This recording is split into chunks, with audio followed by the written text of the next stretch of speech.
dia você, querido amigo cervejeiro. Eu sou o Lucão Viana e esse é o podcast Cerveja de C a Z, o podcast mais cervejeiro do Brasil. Este é o episódio 2 do primeiro guia de C a Z, onde vamos tratar com mais cuidado a famosa lei de pureza alemã e ver que a igreja tem tudo a ver com cerveja. E quem vai me ajudar a conduzir essa conversa é meu amigo e especialista em cerveja, Leonardo Rico. Fala pessoal, nesse episódio a gente vai falar tudo sobre a lei de pureza da Baviera de 1516. A gente já deu uma prévia no primeiro episódio, falando da importância dela e como ela mudou os rumos da cerveja no mundo, mas hoje a gente vai falar detalhadamente por que ela surgiu e como ela está hoje. Muito bem, gente. Bora lá pra pauta, Léo? A gente vai começar falando da pré-história da lei de pureza, como era antes dela surgir. A lei de pureza então surgiu em 1516, mas como era antes disso? Antigamente a cerveja era produzida de qualquer forma, podia ser adicionado qualquer ingrediente nela, podia ser adicionado mel, podia ser adicionado fruta, esses eram os ingredientes mais comuns, mas eram utilizados até outros ingredientes, por exemplo, para deixar a cerveja defumada se utilizava fuligem, isso, aquele resto de lenha queimada aí das fogueiras, era utilizado cal para deixar a cerveja mais grossa, mais densa, nada de usar mais malte, usava-se cal para deixar ela um pouco mais espessa, mas não tão exótico assim, era o gruit. Gruit era uma composição química de várias ervas que era muito utilizado na cerveja. Alguns já utilizavam somente o lúpulo, mas a grande maioria utilizava esse gruit. Então toda cervejaria que utilizava o gruit tinha que pagar uma certa taxa para a Igreja Católica, como se fosse os royalties aí deste produto. Em 1167, uma monja chamada Hildegarda von Steen fez um livro falando das características de várias plantas, entre elas o lúpulo, e ela já falava das propriedades conservantes desta planta. A Igreja Católica guardou essas informações para ela, assim como guardava várias outras informações da época, e continuou aproveitando esse economicamente viável produto que era o gruit. Para ela era muito interessante economicamente que as cervejarias continuassem usando o gruit, pois elas continuariam pagando esses valores para a igreja. Voltando para o século XV, para o século XVI, a cerveja já era produzida em grande escala, não como é hoje, né, nas nossas fábricas gigantescas, mas ela já era consumida em várias partes do globo, principalmente ali na região da Baviera. A partir do momento que esse produto começa a ser produzido em grande quantidade, o Estado se vê na obrigação de controlar, de certa forma, essa produção. E aí surge a nossa querida lei de pureza. A lenda diz que próximo ao dia 23 de abril, Guilherme IV tomou uma daquelas cervejas que a gente comentou agora há pouco, com fuligem, com cal, não se sabia bem qual ele tinha tomado, mas que ele acordou com uma ressaca muito grande no dia seguinte e ele falou, a partir de agora chega, não vai ser mais produzido cerveja dessa forma, vai ser produzida com o que eu mandar, vai ser com cevada, água e lúpulo, e só. Agora, trazendo essa história pro ponto um pouquinho mais real,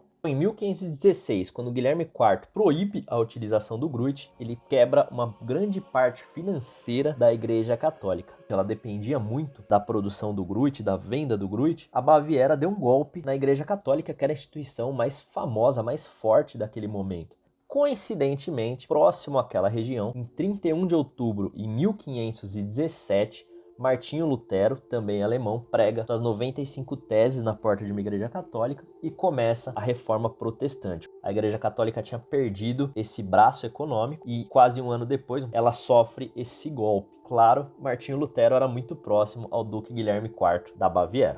A Igreja Católica nesse período já não gozava da mesma força que ela tinha nos períodos da Idade Média. Mas explicando a reforma de Lutero, na época haviam diversos costumes e vícios que eram amplamente praticados pela Igreja Católica. Um desses vícios eram os famosos pagamentos de indulgências. Mas o que são indulgências? Para o ouvinte que não é católica, o ritual corriqueiro é a pessoa vive, comete seus pecados e um dia vai à igreja se confessar com o padre. O padre passa uma certa penitência à pessoa e ele será perdoado. A indulgência ocorre quando o clérigo libera o pecador dessa penitência e o absolve instantaneamente dos pecados. A ideia base que permite essa ação é de que Jesus e outras pessoas santas fizeram bem e que a graça dessas pessoas compensa a penitência a ser paga. O problema começa a ocorrer quando os clérigos começam a cobrar para dar essa indulgência. O lucro obtido pelo gruit foi outro ponto criticado por Lutero, e essas palavras de Lutero soavam como música para os ouvidos da população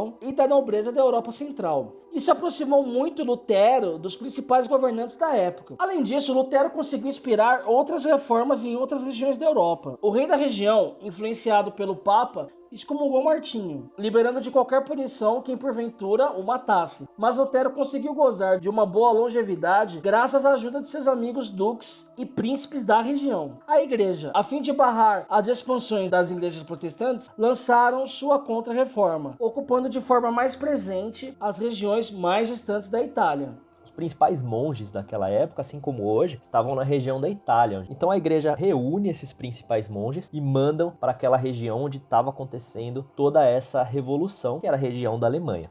Alguns monges de ordem beneditina, então, fundam uma cidade na Alemanha, a cidade dos monges, Manchen, que a gente conhece como Munique, e se instalam naquele lugar. A gente sabe que eles trazem uma tradição cervejeira, a gente comentou nos episódios passados dessa tradição cervejeira dos monges, e eles montam ali dentro uma pequena cervejaria. E eles começam a vender para os moradores ali daquela cidade para fazer um dinheiro extra ali para o mosteiro. Então a cerveja, que era uma homenagem ao santo que eles eram devotos, eles eram todos devotos de São Francisco de Paula, e eles fundam a cervejaria Paulaner. Hoje a cervejaria Paulaner foi comprada por instituições privadas. Outra curiosidade desta cervejaria é que esses monges, em determinadas épocas do ano, não podiam se alimentar de alimentos sólidos, então eles precisavam fazer uma cerveja com teor de malte muito grande, com teor de carboidrato muito grande, e eles fizeram um tipo de Paulaner ali da época que possuía todas essas características para poder servir de alimento para eles. Essa cerveja é vendida até hoje, Paulaner Salvator. Ela sofreu algumas alterações. Naquela época ela tinha mais carboidrato, ela tinha uma massa maior, ali, uma densidade maior. Hoje ela tem mais álcool, hoje ela é produzida, a fermentação dela é um pouco mais longa, então ela é um pouco mais alcoólica, mas ela é produzida quase com a mesma receita daquela original, que surge lá em 1545, junto da Contra-Reforma.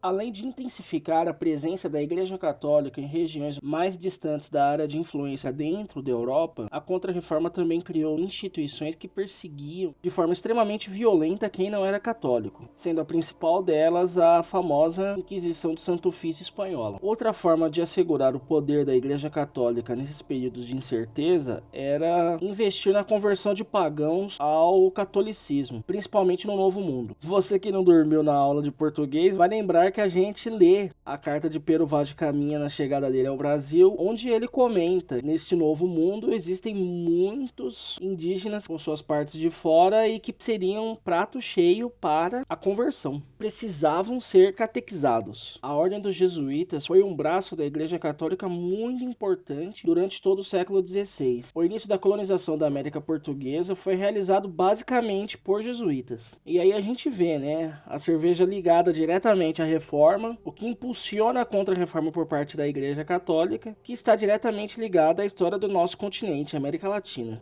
Meu amigo cervejeiro, então olha o contexto histórico que a Lei de Pureza da Baviera causou. Agora, se você está atento ao nosso podcast, você percebeu que em 1516 a Lei de Pureza englobava 3 ingredientes: cevada, água e lúpulo. Fermento não era conhecido, né? Fermento veio surgir aí com Louis Pasteur, em torno de 300 anos depois. E o trigo? O trigo não era conhecido? Não se usava trigo para fazer cerveja? Sim, se usava, e se usava muito. Esse era o problema para Guilherme IV. Não se tinha mais pão, que era um dos principais alimentos da região, porque estavam usando trigo para fazer cerveja. Não se fazia mais cerveja com trigo? Se fazia, mas para quem? Para o Guilherme IV. O Guilherme IV adorava cerveja com trigo. Cervejas com trigo eram produzidas apenas para consumo no castelo.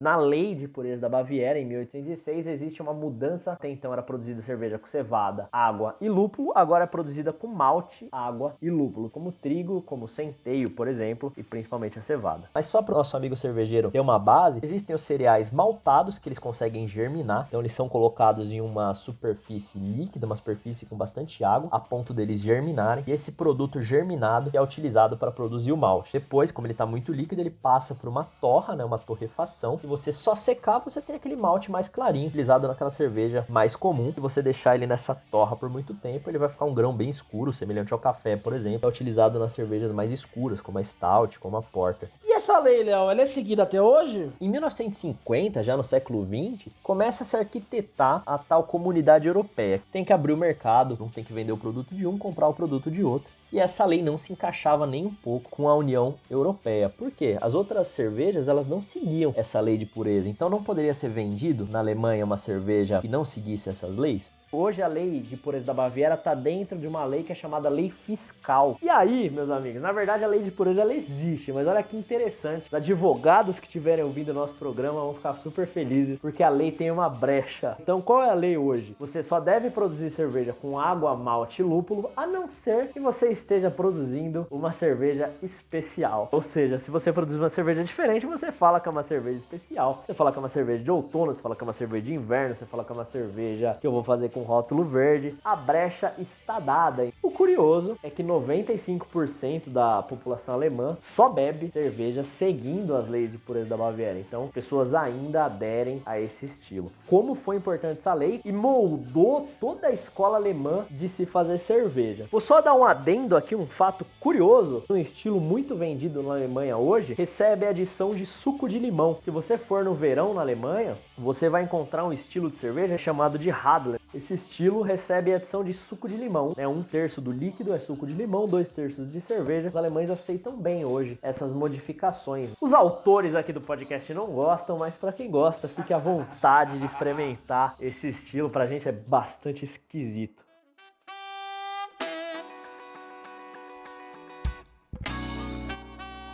Pessoal, então é o seguinte, cerveja de CAZ vem para quebrar todos esses paradigmas. Primeiro, a gente não vai falar qual estilo é certo, qual estilo é errado. Você quer tomar aquela cervejinha, aquele litrão no bar com seus amigos depois do trabalho? Você tá certíssimo. Mas a gente vai te mostrar que existem vários estilos que cerveja não tem só aquela cor clarinha. Existem vários estilos de cerveja que você pode conhecer e a gente vai te ajudar. Você vai participar desse nosso bate-papo e você vai ser muito feliz com a gente.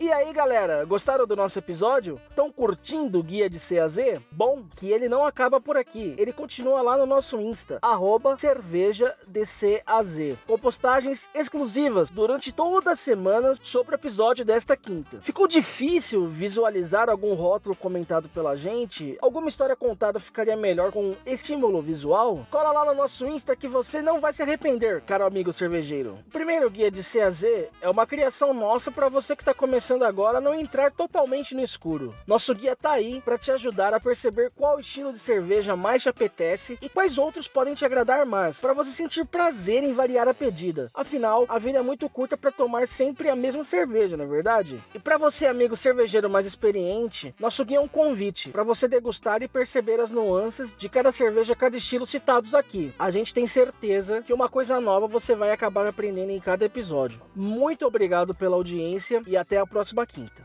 Pessoal, então acompanha nosso guia cervejeiro, a gente vai trocando essa ideia divertida, bacana, e você vai se inteirando. Curte lá nossa página no Instagram, Cerveja de CAZ, manda sua dica, manda sua sugestão, faz aquela pergunta que você sempre quis saber sobre cerveja e vamos tomar uma cerveja junto, um brinde para todo mundo.